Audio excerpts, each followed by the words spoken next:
अब फिट्टे मुंह हो गया उसे शेख तकी, चुप हो गया। कहने गए तो हमारे नबी की बेइज्जती करता, हम सुन नहीं सकते हैं, ये कहकर उठकर झंडी पाड़ी दी।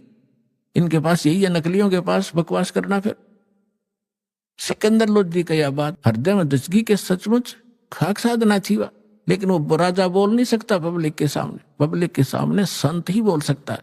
संत सर्व हितैषी होते हैं, वो केवल अपने राज के हितैषी होते हैं। अब अगले दिन सिकंदर लोधी ने परमात्मा को, कबीर जी को अपने हाथी पर बैठा लिया। अपने हाथी पर जिसमें रूम बना होता था, उसको हाथी के ऊपर, और उसमें स्वयं भी बैठी है, कबीर साहब को उसी में ले लिया और चल पड़े वापस दिल्ली को।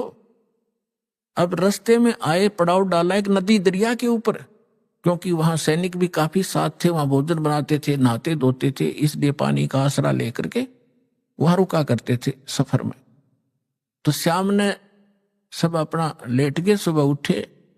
सिकंदर लोधी का दिनचर्या थी सुबह जाकर उस पीर जी का माथा टेक्या करता, उसको खुश रखने के लिए। जब उसके टेंट में गया, मुंह चढ़ा रखा उसने, टेढ़ा मुंह कर लिया, सीधा मुंह नहीं बात करे। सिकंदर समझ गया कि इसका कोई मरोड़ी लग गई, कोई आज फिर इसका कुबद भारी है इसके मन में। विनम्र भाव से पूछा, पीर जी क्या हो गया, कि क्या जरूरत है आपने मेरी? अब तुझे मिल गया ना वो मुर्दे जिंदे करने वाला।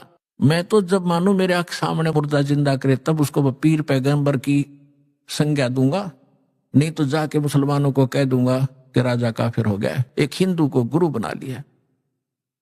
अब सिकंदर के पैरों तले की धरती खिसकी, ये जाते काम करेगा और सारे मुसलमान इसकी मुट्ठी में, और राज से रहित करेगा मुझे।